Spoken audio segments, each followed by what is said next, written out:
باپ اور ماں اپنے بچوں کو اسکولوں میں 15-20 ہزار روپے فیسیں دے کر بدتمیز بنا رہے ہیں باقاعدہ پیسوں کے ذریعے. یعنی اسکولوں میں پڑھا رہے ہیں, ماڈرن اسکول ہیں, اور بہت ہی ماڈرن قسم کے اسکول جن میں مذہب نہیں ہے. بچہ انگلش بہت اچھی بول لیتا ہے, اور ٹھیک ٹھاک فیسیں دے کے کیا کر رہے ہیں, اپنی نافرمانی پیسے دے کے سکھا رہے ہیں. آج بھی میرے پاس ایک کیس آیا, کسی کو نہیں پتا چلے گا کس کی بات ہو رہی ہے. ایک صاحب نے کہا میں نے اپنی بچی کو ایڈمیشن کروایا, میں 20 ہزار روپے فیسیں دے رہا ہوں, اور وہ چرس پی رہی ہے, وہ پتہ نہیں کتنے لڑکوں سے دوستیاں لگا رہی ہے. تعلیم کو فوکس کرنے کے چکر میں تہذیب کا بیڑا غرق کر دیا. یعنی گویا کہ پیسے دے کے باقاعدہ کیا جا رہا ہے, اپنے بچوں کو خراب کیا جا رہا ہے. تو جنا بھی خود, احسان بھی خود کیا, اور نکلا کیا رزلٹ, وہی آپ پہ کیا کر رہا ہے حکومت, وہ آپ کی ایک بات ماننے کے لیے تیار نہیں ہے. تو یہ وہ دور ہے جس سے ہم گزر رہے ہیں. تو اس میں بھی ادب کی تلقین کی گئی ہے. جب کچھ اس طرح کے لوگ آتے ہیں نا میرے پاس, کہ باپ بیٹا بیٹھا ہوا ہوتا ہے اور باپ اپنے بیٹے کی شکایتیں کر رہا ہوتا ہے بڑے دھیمے لہجے میں کہ بچے کو غصہ نہ آ جائے, اور بیٹا جواب دے رہا ہوتا ہے بڑی اونچی آواز میں. یہ میں نے بہت دیکھ لیا ہے, بہت دیکھ لیا اپنی زندگی میں. اس سے مجھے فوراً وہ حدیث یاد آتی ہے کہ اس کو باپ ہونا چاہیے اور اس کو بیٹا. باپ کو یہ ڈر لگتا ہے کہ یار اب میری اولاد ہے, یار میں کوئی اونچی آواز سے وہ ایک دم میٹر نہ گھوم جائے اس. دیکھو یہ اولاد کے نالائق ہونے کی علامت ہے کہ آپ نے اپنے باپ کو یہ اتھارٹی نہیں دی ہے کہ وہ آپ کو ڈانٹ سکے. اگر آپ کا باپ آپ کو ڈانٹتے ہوئے گھبراتا ہے نا, خدا کی قسم یہ باپ کے خراب ہونے کی دلیل نہیں ہے, یہ اولاد کے خراب ہونے کی دلیل ہے.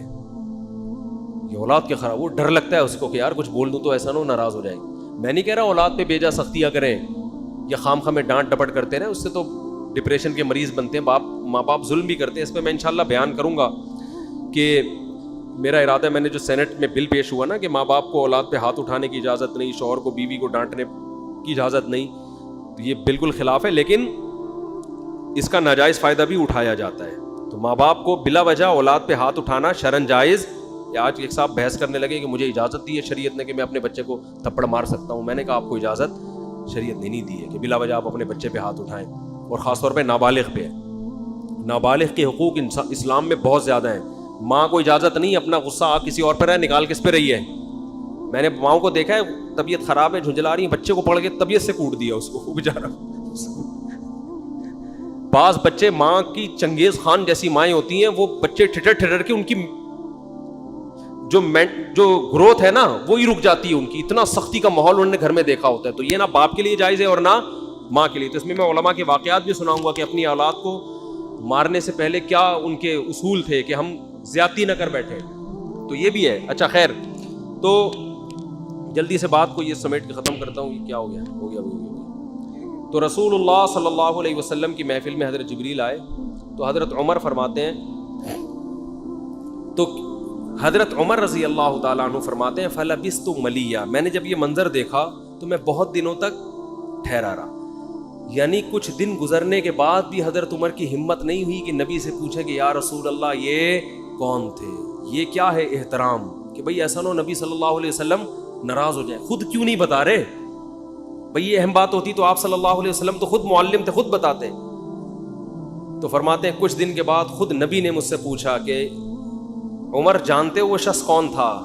میں نے کہا اللہ اس کے رسول ہی زیادہ جانتے ہیں. فرمایا ھذا جبریل اتاکم یعلمکم دینکم, یہ جبریل تھے انسانی شکل میں آئے تھے تمہیں تمہارا دین سکھانے کے لیے.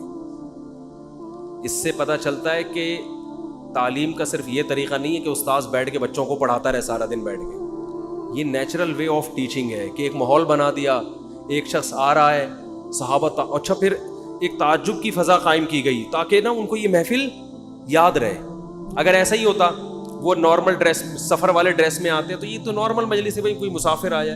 ایسا ایک مخمصے میں ڈالا گیا کیونکہ جب کوئی ایسی عجیب سی محفل ہوتی ہے نا تو دماغوں میں بیٹھ جاتی ہے, اس کا ایک ایک منظر یاد رہتا ہے. تو اس سے ماحول کی تبدیلی کا بھی انسان پہ اثر پڑتا ہے.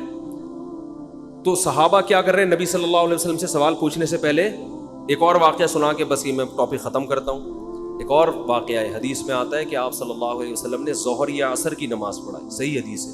اس میں آپ نے 4 کی جگہ 3 رکعتیں پڑھا دیں. کتنی؟ 3. اب صحابہ سوال نہیں پوچھ رہے کہ یا رسول اللہ یہ آپ سے غلطی سے ایسا ہوا ہے، کیا ہوا ہے؟ خوف زدہ. حضرت ابو بکر اور عمر بالکل پیچھے بیٹھے ہوئے ہیں. حدیث میں آتا فہابا ان یتکلماہ، آپ گھبرائے کہ آپ اس بارے میں نبی سے سوال پوچھیں. کیوں؟ ہو سکتا ہے نبی کو اس بات پہ غضب آ جائے کہ بھائی جب میں نے 3 پڑھائی ہیں تو میرے 4 پڑھنے سے جب چاہا کہ ہاں تمہاری یہ نیکی لکھی جا رہی ہے تو حلال کی طرف آؤ اور کسی کی مت سنو. سمجھتے ہو؟ بائک پہ گاڑی پہ پہلے سے موسٹ وانٹڈ لکھ کے لگا دو، کسی کی مت سنو. اس میں ٹینشنیں آئیں گی، برداشت کرو اللہ کے لیے. سمجھتے ہو؟ میں اپنی ٹینشنوں کے قصے سنانا شروع کر دوں آپ پاگل ہو جاؤ گے. آپ کہتے ہو مسا بڑے ہنسی خوشی